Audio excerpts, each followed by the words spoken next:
Ok, irmãos, então vamos para a nossa aula 14. E na aula passada, nós concluímos a nossa análise do capítulo 2, ok? Então, nós vimos que o capítulo 2, ele lida... é um capítulo onde Paulo vai dar várias orientações, exortações para Timóteo, especialmente relacionado ao ministério de Timóteo ali na igreja, ok? Aqui o apóstolo Paulo, irmãos, ele começa instruindo Timóteo ou renovando o seu apelo quanto ao ânimo de Timóteo. Você deve se lembrar no capítulo 1 que ele anima Timóteo quanto ao seu compromisso com Cristo e com Paulo. No capítulo 2, ele anima Timóteo agora quanto ao seu serviço. Nós vamos ver hoje que Timóteo certamente estava triste, estava desanimado à luz do seu aparente fracasso na sua batalha contra os falsos mestres. Então, no capítulo 2, agora Paulo vai querer animá-lo quanto a isso. Então, no capítulo 2, dos versículos de 1 a 13, é onde ele começa este ânimo, ok? Onde ele dá várias recomendações, fala a respeito de ser soldado, de ser lavrador, de ser atleta, de se associar com Cristo. E então, a partir do versículo 14, que é o que nós vimos na aula passada, o apóstolo Paulo então vai dar orientações precisas, ok? Orientações quanto ao dever de Timóteo, a necessidade de Timóteo alertar as pessoas, de Timóteo cuidar de que ele mesmo seja alguém preparado, de que ele evite.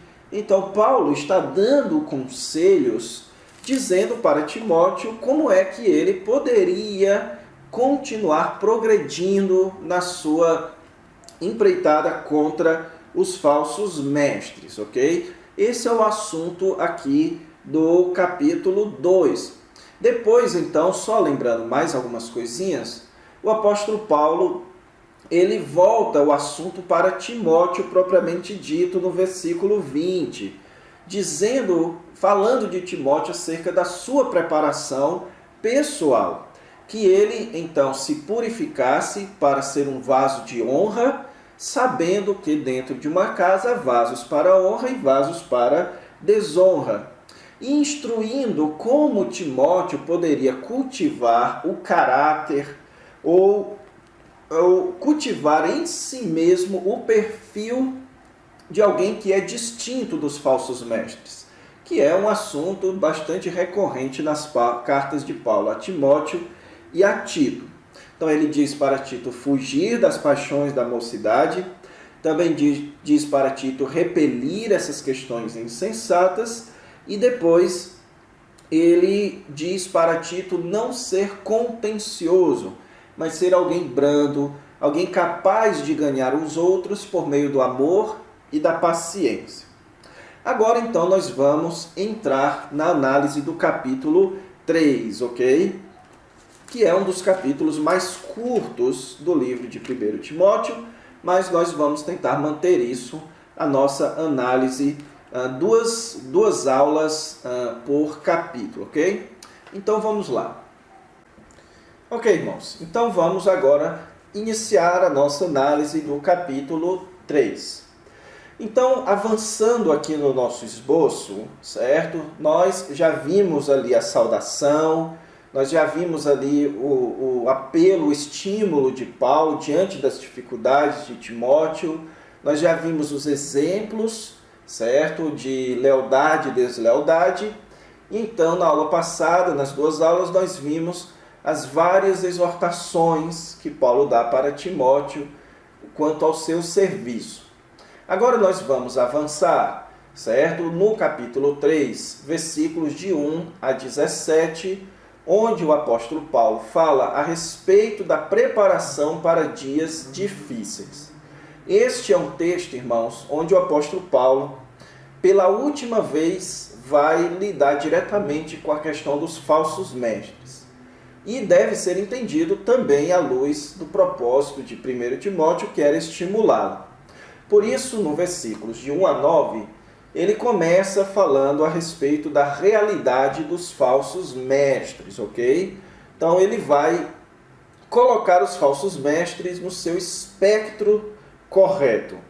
E então, nos versículos de 10 a 17, ele vai fazer um apelo à perseverança de Timóteo na verdade, contendo nesse texto um dos textos mais conhecidos e mais importantes das Sagradas Escrituras, que é o que diz que toda Escritura é inspirada por Deus, ok?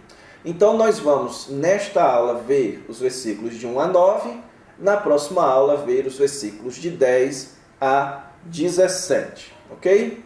Então vamos lá. Bem, irmãos, aqui nós temos este parágrafo de 2 Timóteo capítulo 3, versículos de 1 a 9. Neste parágrafo, o apóstolo Paulo, ele muda um pouquinho o seu foco de Timóteo para os falsos mestres. E então, ele coloca os falsos mestres dentro de um contexto teológico, especialmente escatológico. Neste parágrafo, certo, de 1 a 9, só há uma indicação ou um imperativo a Timóteo no versículo 5. Foge também destes. Porque o assunto agora é Paulo tentando mostrar para Timóteo, ou ensinando a Timóteo a enxergar os falsos mestres da perspectiva correta, especialmente de uma perspectiva escatológica, ok? E então, a segunda partezinha, você tem aqui duas partes neste parágrafo. A primeira parte, versículos de 1 a 5, é onde o apóstolo Paulo, mais uma vez, como você já deve ter percebido, ele coloca uma lista de características ou de qualidades. No caso aqui, é uma lista de vícios, certo? Que vão ensinar a Timóteo a enxergar os falsos mestres dentro dessa lista. A segunda parte do parágrafo, os versículos de 6 a 9, também tenta mostrar para Timóteo quem de fato os falsos mestres são e qual fim eles vão ter, ok? Então o apóstolo Paulo pretende, então, com esse parágrafo de 1 a 9, mostrar para Timóteo, estimular a Timóteo a continuar a sua luta contra os falsos mestres. Então, o ponto aqui é o quê? A contínua influência, irmãos, dos falsos mestres naquela igreja. Isso estava ou poderia indicar para Timóteo uma falha na sua tarefa, ok? Nós percebemos, tanto em 1 Timóteo quanto em 2 Timóteo, que Timóteo tinha uma tendência ao desânimo.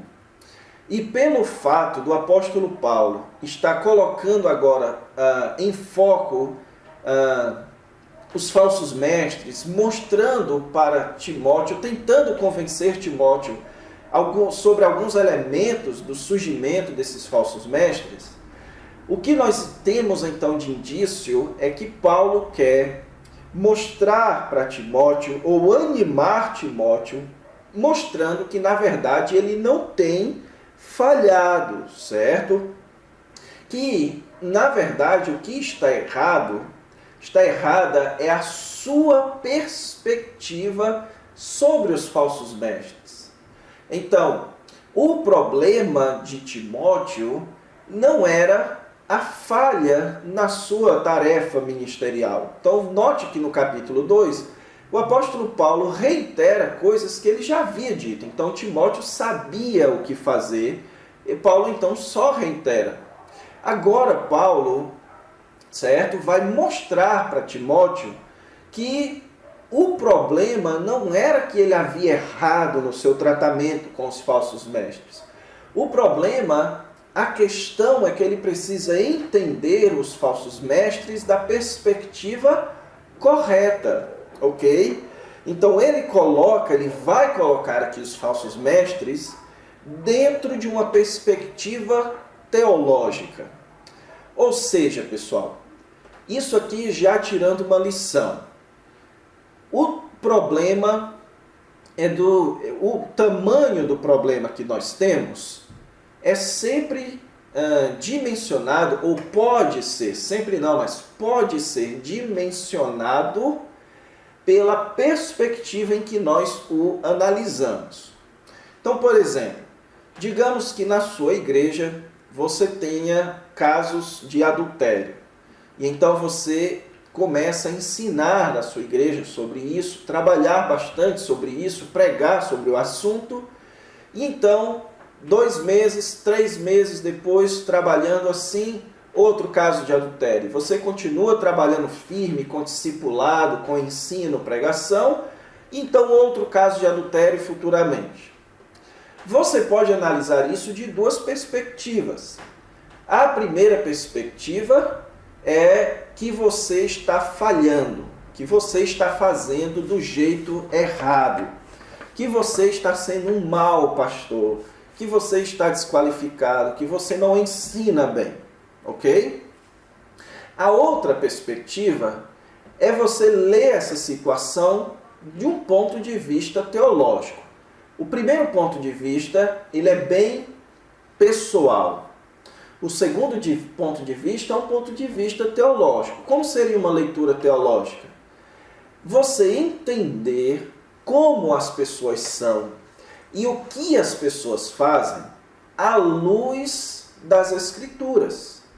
É você entender que as pessoas são o que são e são capazes de fazer o que fazem pelo ensino da palavra de Deus. Então, por mais... Que ensino é esse? Por exemplo, que por mais que você pregue a verdade, tudo é uma questão do coração do homem. Se o coração do homem é inclinado à verdade, ocorre transformação. Mas se o coração do homem é rebelde, não importa quantas vezes você ensine, não importa quantas vezes você apele, o homem vai insistir no erro. Então, note 2 formas de ler a situação. Uma forma pessoal, que causa desânimo, e uma leitura teológica correta, à luz das Sagradas Escrituras. É isso que Paulo vai fazer aqui, e é isso que a gente precisa aprender. A entender as situações e as dificuldades dos nossos ministérios de um ponto de vista bíblico, e não de um ponto de vista pessoal, para que nós não desanimemos, mas para que continuemos firmes. Então, como é que o apóstolo Paulo coloca aqui os falsos mestres na sua perspectiva correta? Ele coloca os falsos mestres na perspectiva escatológica. Ele diz, sabe, porém, isto. Essa palavrinha traduzida aqui por sabe, irmãos, ela tem a ideia de entender. Então o apóstolo Paulo está dizendo, Timóteo, eu quero que você entenda isso que eu vou dizer. O que nos transparece então era que existia uma falha de entendimento, uma falha de compreensão, como a gente tem dito aqui. Então Paulo está dizendo, compreende então, ou dessa maneira, certo? Compreende isso, que nos últimos dias sobrevirão tempos difíceis. Então, que últimos dias são esses? Lá em 1 Timóteo, eu já expliquei para vocês que a expressão últimos dias, ela tanto se refere aos últimos dias da história, antes da vinda de Cristo, quanto se refere mais especialmente ao período entre a primeira e a segunda vinda de Cristo. Então é uma expressão que tem que ser entendida à luz do seu contexto, ok? Na teologia paulina, a expressão últimos dias sempre se refere a este período entre a primeira e segunda vinda do Senhor Jesus Cristo. Você pode confirmar isso, por exemplo, em Atos capítulo 2, quando Pedro fala da descida do Espírito Santo como sendo nos últimos dias, se referindo ao seu tempo. Você tem Hebreus capítulo 1, versículo 2, nestes últimos dias Deus nos falou por meio do Filho. Então nós estamos nos últimos dias desta era, esperando a chegada da era por vir, ok? Então o apóstolo Paulo diz que esta era, ela é marcada por tempos difíceis. Então, note, irmãos, como isso é importante de se entender no ministério. Nós vivemos tempos difíceis. Então você não pode se desanimar, se frustrar com aquilo que você sabe que as coisas são assim. Então você se frustra quando você espera tempos fáceis e acaba se dando conta que os tempos não são fáceis. Agora você precisa entender que nós vivemos em uma era onde os tempos são difíceis. As coisas não são fáceis, ok? E os tempos são difíceis, irmãos. Note no versículo 12, por causa daquilo que os homens são. Então, muito embora o apóstolo Paulo utilize um tempo futuro, pois os homens serão, se você for no versículo 5, o apóstolo Paulo diz, foge destes. Ou seja, ao mesmo tempo que é futuro, é presente. Então, o que o apóstolo Paulo está dizendo é referindo-se aos últimos dias como no tempo futuro, mas Timóteo sabia que isto era uma marca desta era, ok? Então é como se Paulo estivesse falando de Timóteo dos tempos que ele iria passar dali em diante, mas são os tempos presentes. Os homens são difíceis, é essa a ideia. Então o apóstolo Paulo está dizendo que uma marca dos últimos dias é que os tempos são difíceis. Por quê? Porque os homens são difíceis. E aí o apóstolo Paulo apresenta uma lista de 18 vícios típicos da humanidade. Muito embora, irmãos, aqui o apóstolo Paulo queira falar a respeito dos falsos mestres, ele repete uma lista muito parecida com outras listas de descrição do caráter do ser humano.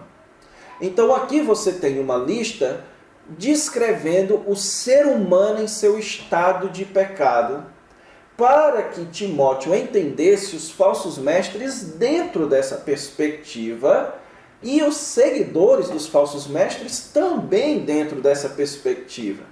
Então o que é que Paulo está dizendo?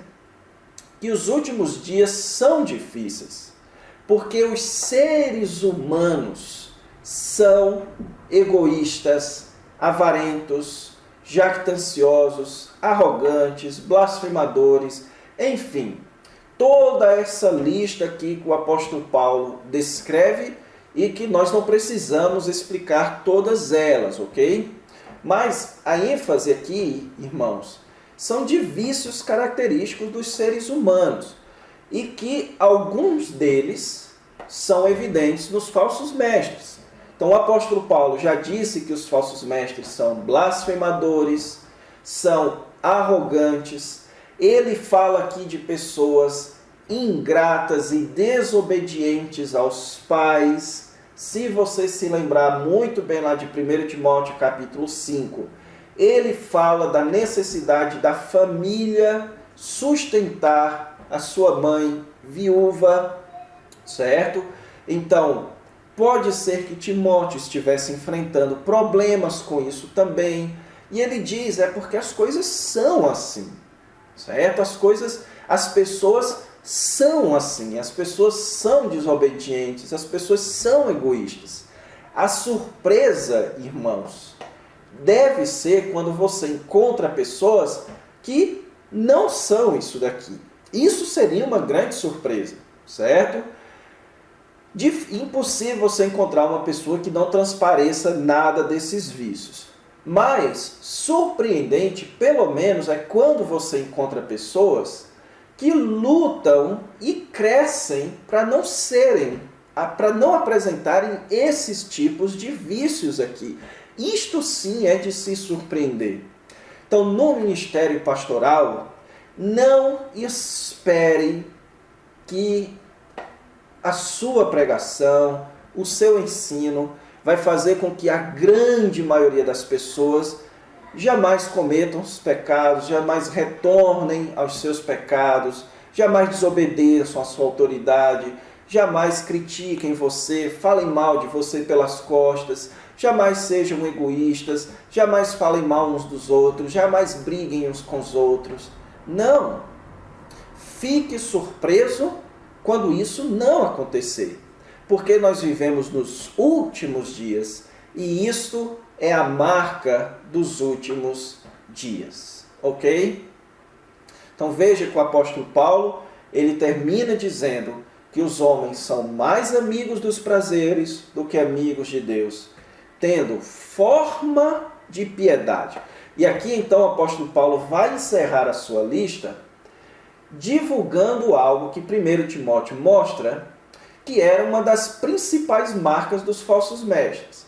Eles tinham uma forma de piedade, uma piedade exterior, um asceticismo exterior, uma espiritualidade exterior, mas negam o poder da piedade. O que o apóstolo Paulo está dizendo aqui? Ele está dizendo que o poder da piedade cristã é algo interior, é algo que se exercita, é algo que vem por meio do Evangelho. Eles renegam aquilo que de fato causa piedade em nós, que é o Espírito Santo. Eles então assumem uma forma de piedade exterior. Então o apóstolo Paulo diz: foge também destes. Essa segunda parte do parágrafo, irmãos, então, é quando o apóstolo Paulo vai mostrar para Timóteo, certo? Quem é de fato e o que de fato vai acontecer com os falsos mestres. Veja que ele diz: pois entre estes se encontram os que penetram. Veja, aqui o apóstolo Paulo está colocando os falsos mestres na perspectiva correta. Entre esse tipo de homem, típico dos últimos dias, se encontram os falsos mestres. Então, Timóteo, entenda que os falsos mestres são apenas uma expressão do tipo de ser humano típico dos últimos dias. E eles expressam isso como? Eles penetram sorrateiramente nas casas e conseguem cativar mulherinhas sobrecarregadas de pecados, conduzidas de várias paixões, que aprendem sempre e jamais podem chegar ao conhecimento da verdade.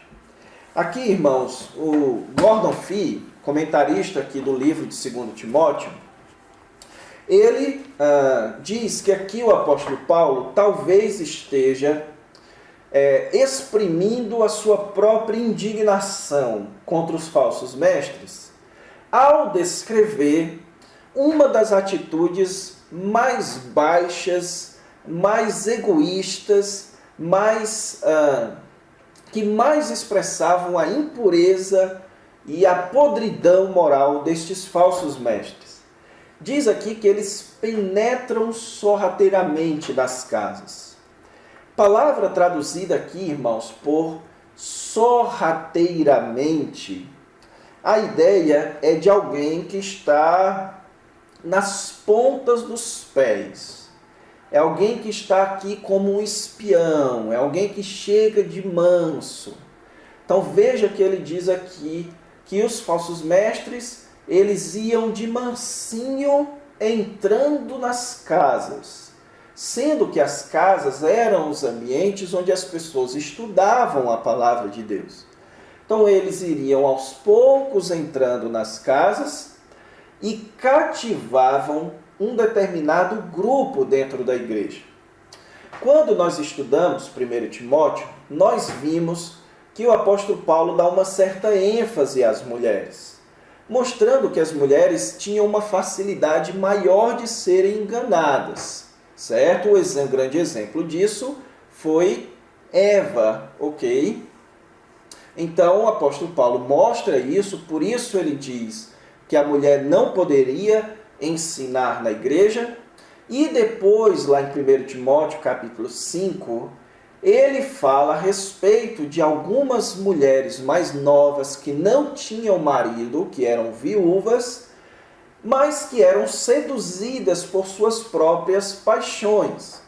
Aqui o apóstolo Paulo nos dá mais informações, mostrando que, de fato, o grupo em que os falsos mestres estavam tendo bastante influência eram nas mulheres.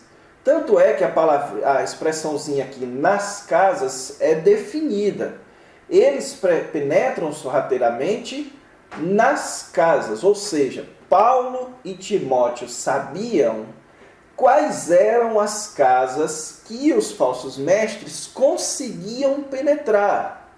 As casas de mulheres que eram sobrecarregadas de pecado, ou seja, que já tinham um histórico de pecado, mas que eram conduzidas por paixões. E que por isso elas aprendem dos falsos mestres e jamais chegam ao conhecimento da verdade.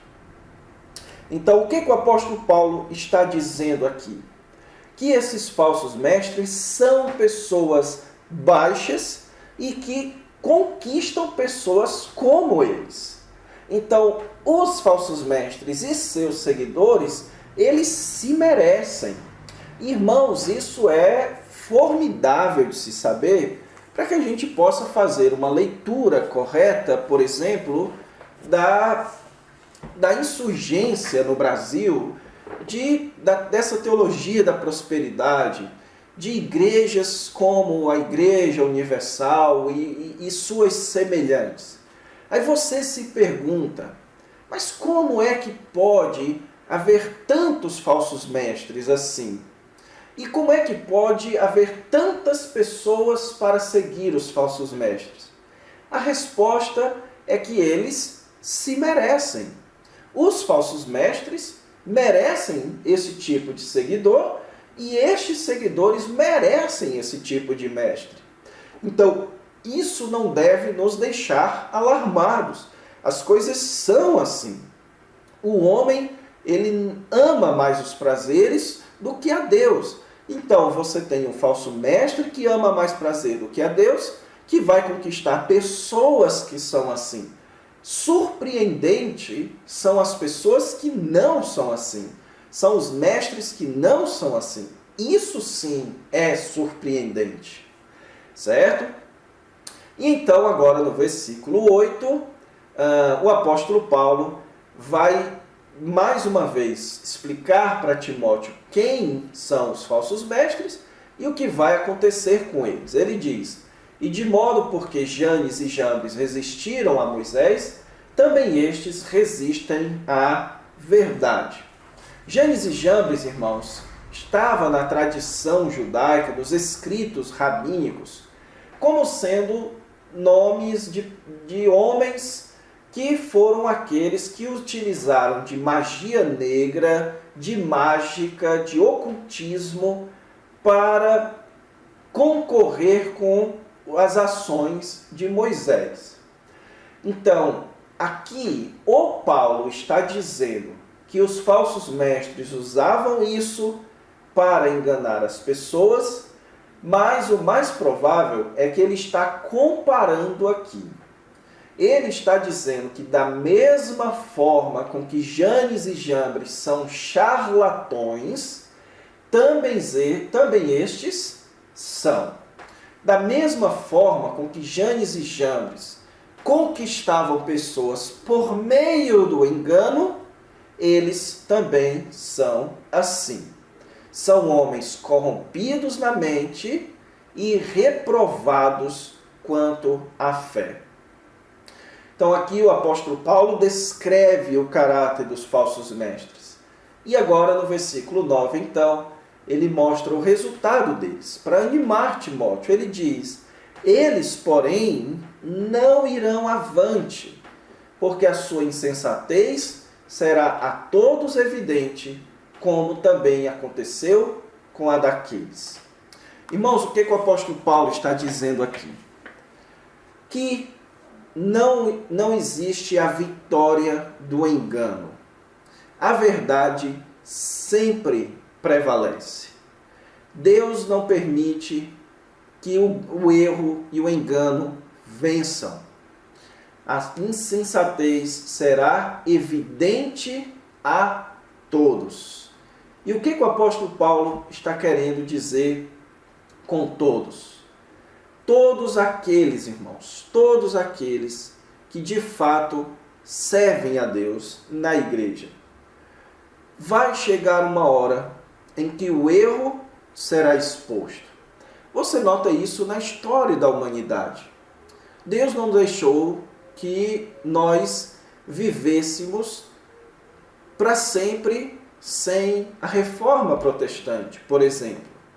Então, sempre que existe o surgimento do engano, a verdade ela retoma com muito mais força. Isso, a história mostra isso. Sempre que surge um Ário ensinando ou deturpando a humanidade de Cristo, surge um concílio de Nicéia para enfatizar com muito mais força a doutrina cristã. Sempre que surge um Pelágio, surge um Agostinho com muito mais força. Sempre que surge a Igreja Católica com as suas doutrinas das indulgências, surge um Lutero e Calvino com muito mais força. Sempre que surge a teologia liberal, a teologia neo-ortodoxa, surge o fundamentalismo e o conservadorismo protestante com muito mais força. Então, sempre que o engano entra, Deus faz com que a verdade chegue com muito mais força. E isso expõe ao ridículo aqueles que seguem o engano. Então, jamais desanimar. É entender que é fato que sempre vão existir falsos mestres, porque é fato que esta é uma marca da história da humanidade, da nossa era, dos últimos dias que os homens são maus. Então vai haver falsos mestres e vai haver seguidores para estes falsos mestres. O que jamais nós devemos esquecer, portanto, porém, é que a verdade sempre prevalece. Então isso deveria motivar Timóteo, deve ter motivado Timóteo, e isso deve motivar a você e a mim diante das dificuldades do ministério. Então, se você está lidando com dificuldades na igreja, pessoas que têm dificuldade de obedecer a palavra de Deus, pessoas que não têm servido a Deus fielmente como deveriam, pessoas que não têm cumprido aquilo que você tem ensinado por meio da pregação da palavra, saiba que as coisas são assim, mas que a verdade no final sempre prevalece. Continue pregando a palavra. É isso que o apóstolo Paulo vai dizer em 2 Timóteo capítulo 4. As pessoas gostam de ouvir os falsos mestres. O que fazer então? Continue pregando a palavra. Continue firme. A palavra sempre vence no final. Amém? Então vamos encerrar aqui a nossa aula. Na próxima aula a gente analisa a partir do versículo 10 e a segunda parte do capítulo 3. Então fiquem com Deus. Deus os abençoe.